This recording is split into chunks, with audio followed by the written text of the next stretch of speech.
Eu sou o Lucas, eu sou aluno de estatística da UFSM. Atualmente estou no sétimo período. Eu entrei no projeto, na verdade eu estava dentro, eu nem percebi, eu só nunca pedi para ele, eu só estava lá. E acho que eu sou a pessoa mais velha que veio, assim, todo mundo que pode falar água, interessante das pessoas, mas da estatística eu imagino que assim. E, enfim, aí tipo, eu entrei na parte, principalmente na parte da Covid. Então, a parte dos painéis que eu vi, essa parte de desenvolvimento, a gente foi fazendo por tempo, acabou que ficou só isso, porque é o que mais tinha demanda, assim. E, recentemente, agora eu estou trabalhando com painel de qualidade. A parte da Covid, a gente já conseguiu ter um trabalho um pouco mais tranquilo. E a parte de qualidade, a gente está trabalhando agora, que eu acho que eu explico qualidade, é a parte da qualidade dos dados. Aí eu acho que é uma discussão que surgiu agora, que vocês já estavam vendo. E a ideia do painel que a gente está fazendo é justamente contribuir em facilitar o monitoramento da qualidade da coleta dos dados públicos. Nesse caso, voltado para a população materna, né, que são as bases que a gente utiliza. Então, o objetivo é meio que repetir isso, né? Falar que realmente o objetivo é facilitar esse monitoramento. Quando a gente estava pensando nessa situação, a gente tem a ajuda da então, elas têm um papel muito importante no nosso trabalho, porque o que a gente faz é basicamente analisar os dicionários que a gente tem de preenchimento dos dados e como isso deveria, como seria correto o preenchimento desses dados, das bases que a gente tem. E aí a gente meio que monta esquemas onde a gente percebe o que seria alguns indicadores que poderiam dar invalidade nos dados que foram preenchidos. Então, a nossa proposta atualmente é fazer o trabalho com diferentes bases públicas. Então, a gente trabalha com o CIVEP, com o SINASS e com o SIM. E os indicadores que a gente escolheu para fazer as análises que a gente colocaria nesse painel são de completude, onde a gente considera os dados que têm resposta ignorada. Então, se você ignora aquela informação, a gente considera como completude. E também tem os dados faltantes, que é quando você não preenche a informação e a gente considera como completo também. A questão da impossibilidade é quando o preenchimento dos dados ele não é possível de acordo com o que a gente tem no dicionário daquele preenchimento. Então, vamos supor que a gente tem uma resposta que poderia só ser 1, 2 e 3, a gente tem um número 8, igual a 50, alguma coisa do tipo. Isso seria o que é igualzinho. Né? A partir de consistência, a gente analisa com mais que uma variável. Então, por exemplo, quando a gente tem uma resposta que é uma observação que foi coletada, e a gente tem uma gestante que foi preenchida como gestante, quando a gente vai olhar se é puérpera, ela também está preenchida como puérpera. Isso seria uma consistência, porque não tem como, são momentos diferentes, né? Como eu estava conversando com a Rafa agora sobre isso, e não tem como você colocar essa informação dessa forma. Com relação ao painel, né, e o funcionamento dele, a gente tenta permitir algumas coisas com esse painel. Então, a gente dá a opção da pessoa filtrar a condição de gestante puérpera, escolher as variáveis para visualizar com gráficos ou tabelas, escolher o nível de análise que você quer, se você quer fazer uma análise a nível estadual, ou municipal, ou nacional. Né? A gente vai pegar esse painel também e fazer a atualização dele com frequência, de acordo vai atualizando o Ministério da Saúde, a gente vai também atualizando as bases para ter um monitoramento atual, né, com o tempo, assim. A gente visa também pela transparência, como todo o projeto do observatório, e a gente consegue visualizar as informações de plausibilidade, de consistência, essas coisas, mostrando mesmo como aquela observação foi preenchida. Acho que daqui já dá para a gente entrar no plano, que é mais fácil.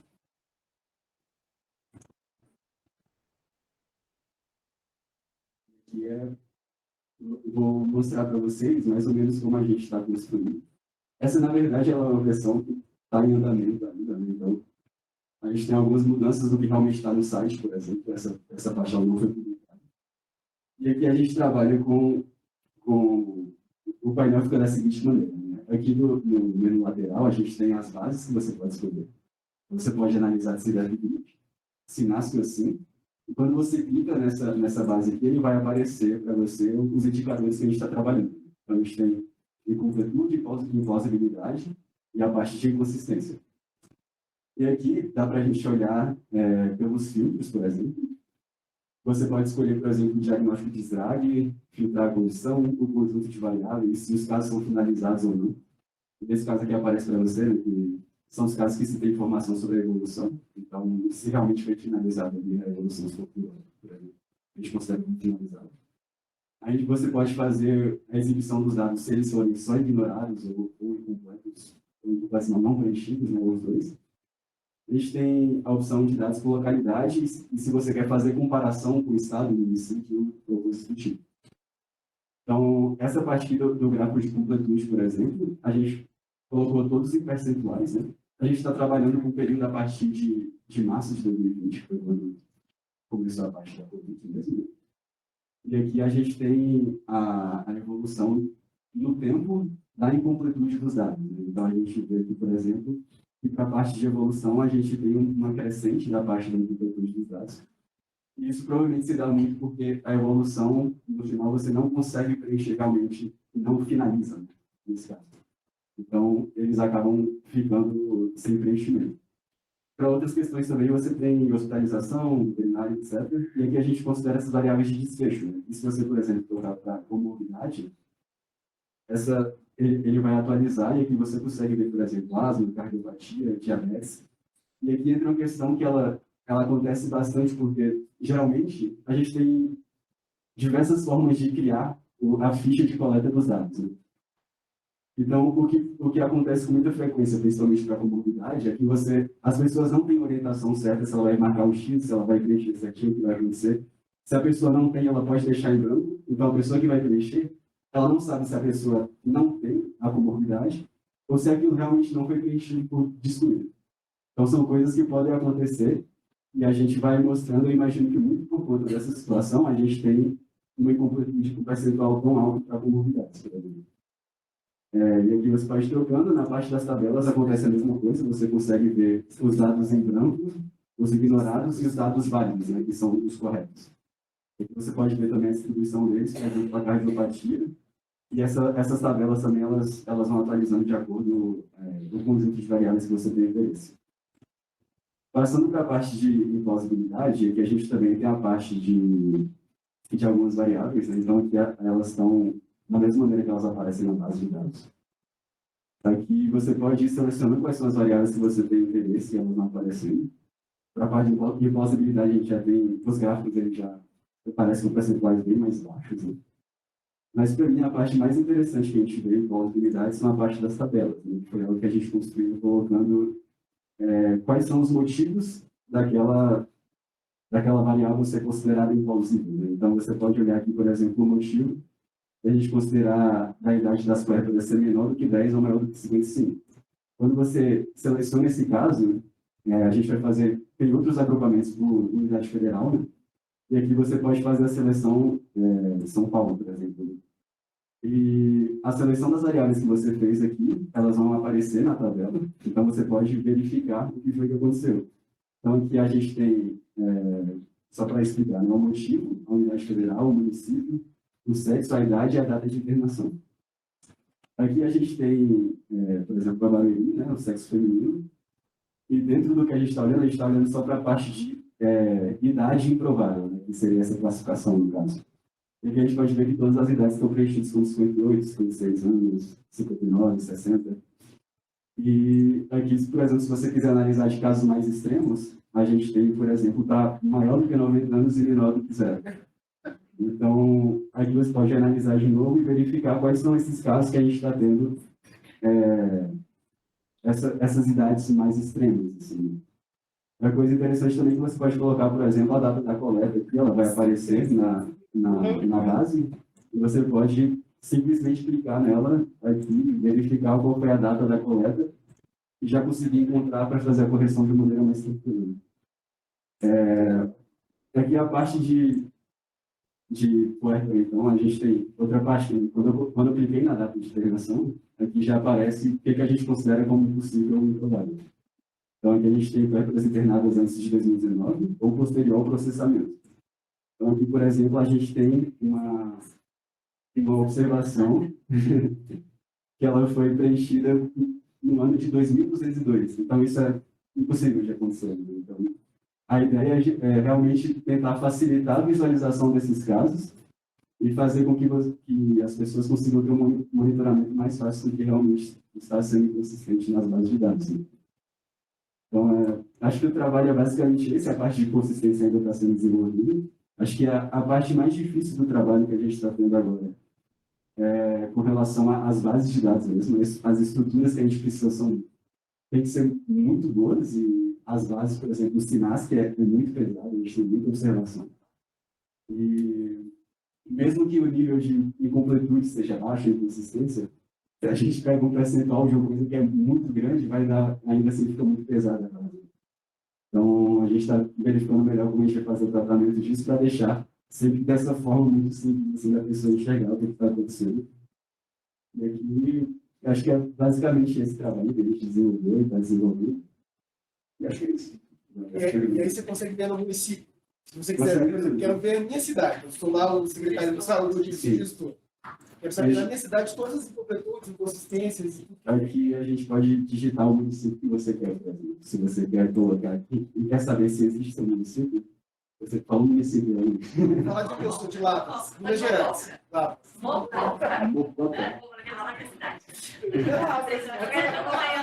Já quero ver o olhar para você. Por exemplo, se você fizer uma busca rápida aqui, para essas variáveis, no próprio não tem. Coloca lá. Pelo Haiti. Mas essa é campeã. Pelo Haiti do município. Ele está pelo código ou pelo nome? Está pelo nome. Ah, Aí, enfim, para São Paulo, a gente tem Barueri, Mauá, São Bernardo do Campo. Vai ser mais fácil assim de achar. Se a gente colocar, por exemplo, aqui. Vamos Vitória, como é que tá? Aqui, Barueri já aparece automaticamente, sabe? É uma busca bem tranquila, assim, de fazer. mas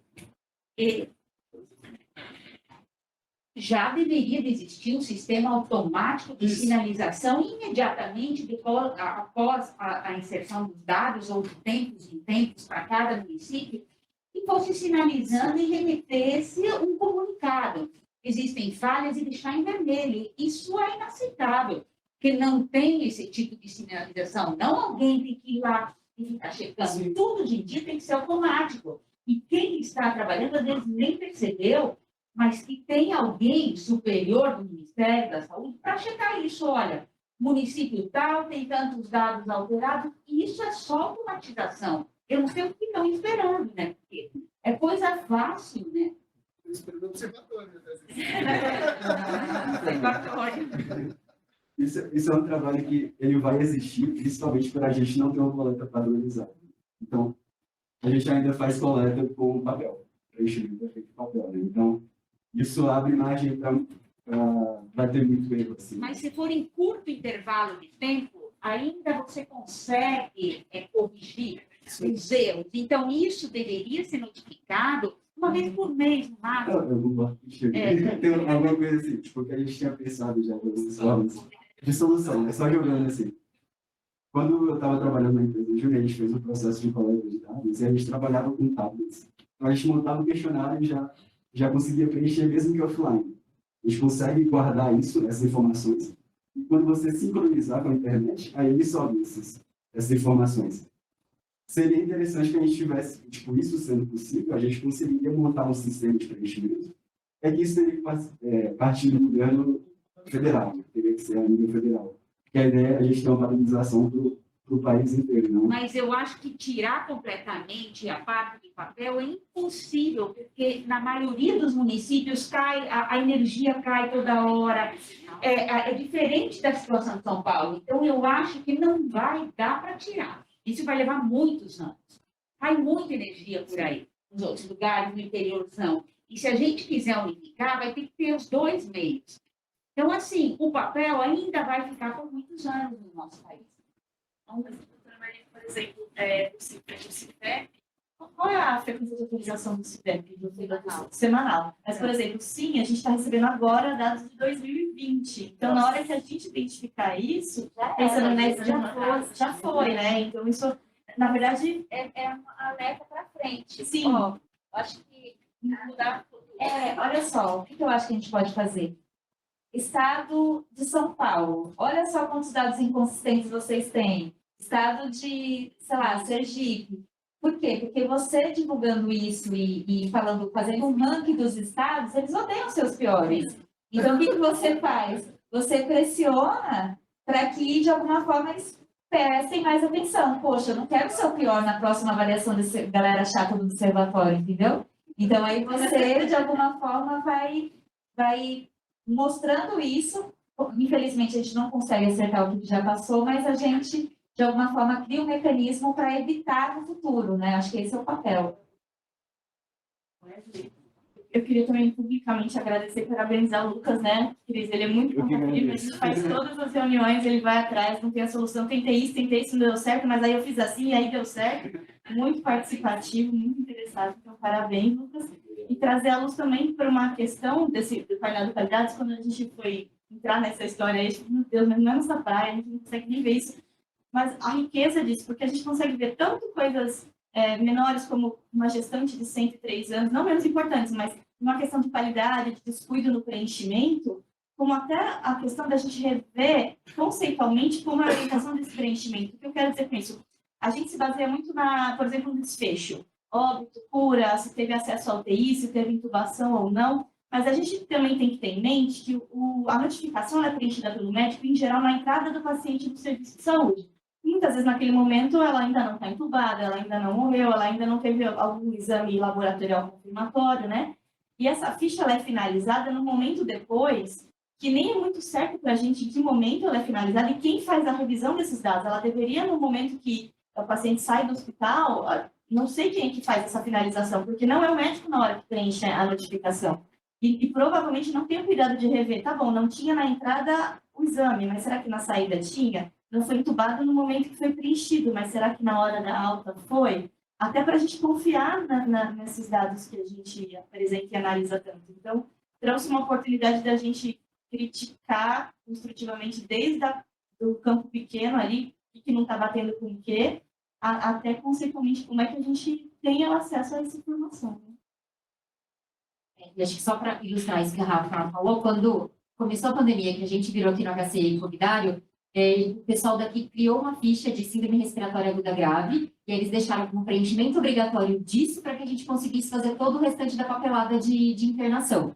Nos foi orientado de que aquilo seria o dado colhido para fazer a ficha de notificação. Então, aquela ficha clássica do CIVEP gripe, eu não preenchi nenhuma. Eu preenchi um modelo muito, muito, muito resumido de algumas informações que constam também na ficha do CIVEP, para que eu pudesse fazer o restante da papelada que a gente tinha que fazer para a internação. Mas eram dados básicos, não era nem metade do que de fato tem. E aí eu não sei quem era a pessoa responsável para coletar o restante dos dados e nem como aquilo foi finalizado. Então, a gente tem uma parcela muito pequena do olhar do todo, isso a gente pensando a nível HC. Mas imagina nesse Brasil, não.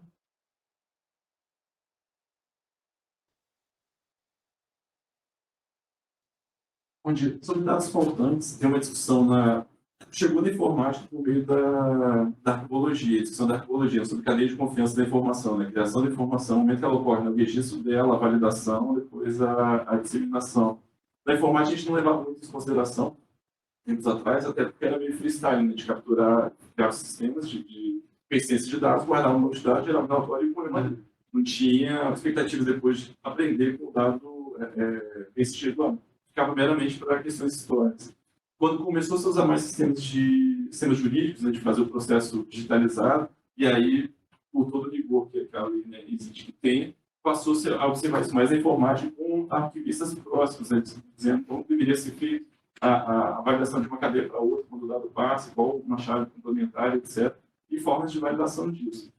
Vocês falando isso tudo, eu vejo como que, em um breve momento no futuro, deve ser incorporado às equipes disciplinares de saúde também esse papel da pessoa de falar da cadeia de contabilidade para ficar reverberando isso ao longo do tempo, juntamente com não sei se seria um engenheiro de produção, mas o processo de trabalho ser melhor discriminado, quais etapas são feitas, quais insumos são necessários para cada etapa, se a ficha catalogada, ela sendo impressa, como não poderia deixar de ser, na informática já tem a parte de digitalização de informação e leitura automática, até para conseguir apontar. Eu vejo uma dificuldade aqui na saúde pelo fato da ficha não ser, ela ser pessoalizada, né? Então, um experimento até com isso, para mostrar de como que, digitalizando, não sei, mas pegando essa informação e olhando, comparando, seria um humano, comparando como seria a divergência de informações para o mesmo caso, já seria uma forma de ter essa crítica inicial, de olhar essa ficha que está mal preenchida, não está bem claro. Como é feito, por exemplo, cartões de concurso, né? Quando está lá mal preenchido, não está resolvido. Aí eu vejo as qualidades, a iniciativa de triagem, depende muito disso, né? De formular melhor esse processo que vocês estão pensando em fazer, investigar de que momento ocorrem as coisas, o que seria preciso, qual seria a melhor maneira, contemplar as situações ímpares, né, de não ter disponibilidade de internet, da consulta ao CID correto, e em qual ponto seriam os gaps de validação para usar o estágio anterior. Mas eu acho fantástico você já dar um pontapé, o projeto já dar um pontapé nisso e mostrar de como que ao longo do tempo a gente da informática não percebeu, o direito nos chamou atenção para isso, agora nos institutos federais todos estão todos os processos automatizados para fazer o barramento junto com o SEI, né, o Sistema de Processos Digitalizados do Governo Federal. E vejo que para a área de saúde isso é engatinho, né, para determinadas áreas, como finanças, né, ou mesmo a gente está conversando sobre as drogarias, mapeando como que funciona o padrão de consumo e otimizando os processos, como para as outras áreas ainda está engatinhando. E é legal ver isso acontecer. Obrigado. Juro que é rapidinho, só para complementar, eu acho que, talvez como a doutora Maria falou, talvez a gente não saia do papel para algumas localidades, mas começando aí olhando a ficha do CIVEP GRIP, agora do Cincinnati, que toda hora, quando a gente ia olhar os campos, a gente falava, nossa, mas a gente poderia ter feito diferente. Então, talvez não tirar o papel, mas acho que talvez um primeiro passo seria propor uma forma mais prática e conversável entre os campos. Acho que se a gente conseguir esse pequeno passo de tentar mostrar, olha, poderia ser de uma forma mais prática e mais inteligente, assim, para fazer a coleta do dado, porque às vezes você tem uma informação lá de cima que conversa com a lá de baixo, não tem uma sequência lógica, e às vezes você acaba se perdendo no raciocínio de fazer aquela coleta dos dados. Talvez se uma primeira proposta for tentar mudar a forma de estrutura da ficha, acho que a gente vai ter grandes mudanças. Tá certo, então, gente. Vamos agradecer ao Lucas.